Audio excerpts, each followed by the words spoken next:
science fiction and horror writer. Welcome to my weekly author update. This is my opportunity to share with you what's going on with my various writing projects. I'd like to start off by sharing that I was interviewed last week by a website called The Magic of Worlds.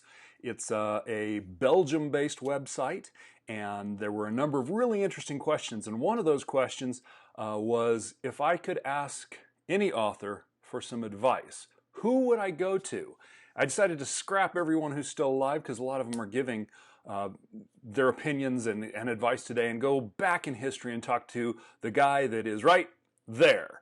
So do you know who that is? That's Charles Dickens. And part of what I want to do, what I'd love to do, is ask him how he approached the market, the business side of being an author. He was very forward-thinking in doing serialized fiction, having his own publishing house, but he was also being creative at the same time. So I'd love to know not only how did he take that feedback that came in from the marketplace as he did serialized fiction, but also how did he balance running the business of publishing and at the same time maintain his creativity as an author. It's something that a lot of us are challenged with nowadays as we move into a kind of a new phase in the world of publishing, where the big publishing houses still exist, but most authors are actually getting their start, like I am, being self-published and doing it all by ourselves. So I'd love to sit and talk to him about his opinion about what's going on and what would he do given the situation that we're in.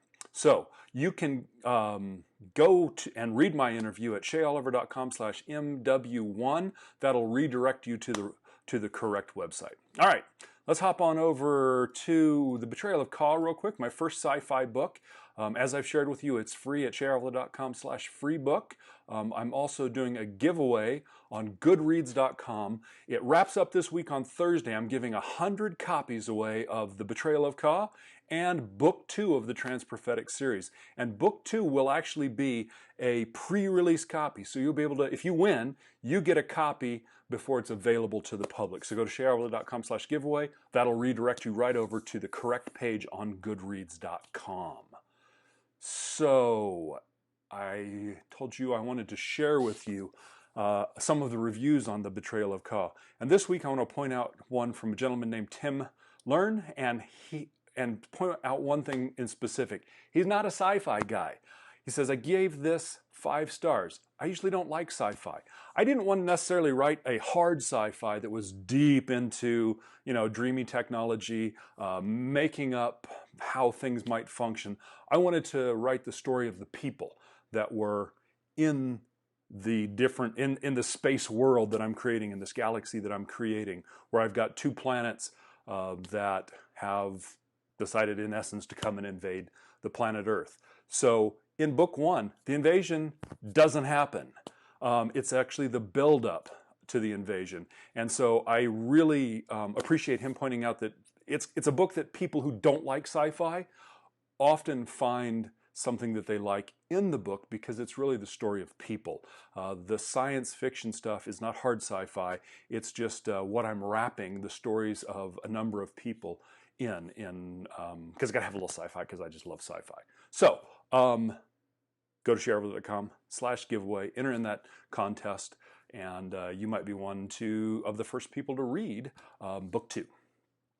All right, so I do have something rather exciting to announce with book 2, which I'm working on. This morning I went over 91,000 words this morning while I was writing, and I am almost done. I've got a choice to make between 1 chapter or 2 chapters left, but the scene is set. I am almost done. Before this week is up, I will be finished with my rough draft. So what happens next? I put it aside for a little while, at least a week or 2. It's been quite a while since I read the beginning of the book, so I probably could hop right in, but I actually want to step back for just a little bit. I'm going to make a few rounds through it. Who knows what that entails? That may be as simple as editing. That may have some big rewrites to it. I think I have the story very much together. Sometimes when you write, you end up with big holes in your plot that you don't realize till you come back to later. I've been cycling back in the book and then writing, cycling back and writing. So I'm hoping that I don't really have too much in terms of plot rewrite. There's definitely going to be some rewrite to make it read smoother. I guarantee there's going to be a lot of grammar corrections. I think I'm good on spelling, but that's only because of spell checking, but I still bet I'll have some things that'll need to be corrected there. So by the end of this week, I'm going to be done with my rough draft. So I am wickedly excited to be this close to having book 2 wrapped up in a package that I can begin to work on and push forward. All righty, that's the big stuff on the sci-fi side of my life. Let's hop over to horror. Because I'm working on finishing and wrapping up book 2, I haven't been writing any new horror. So if you go to my website or out to Wattpad or Sweek or Booksy or Medium, my sci-fi, a lot of my horror stories are out there and you can read those. But I'm also going through each week and reading one of them and then posting it live on Facebook, YouTube, Periscope, Twitch, and FC2 Live. So last Thursday, I broadcast me reading The Voice on the Beach. This week on Thursday at 10 a.m. I'll be broadcasting me reading With Me Forever. And this is a story I wrote after seeing some beautiful pictures of the United Kingdom, the shoreline of the United Kingdom. There's a number of TV shows and movies that are set on the shoreline, and they have these idealistic little villages that are set in these little inlets, and then there's these cliffs that surround it, and you can look down and see the village, and then look over this way and look down and see the ocean. This is a story about a man who goes to the pub one night to drink his sorrows away because the woman he loves is missing, gone. He's been accused of foul play in her disappearance, and as he comes out of the pub, he hears her voice in the darkness and follows her through this beautiful little town into an alleyway where she tells him to come back up to the cliff and to bring somebody with him. And I'll let you either go read it or listen to me on Thursday at 10 a.m. when I deliver my reading of With Me Forever. That's it for this week.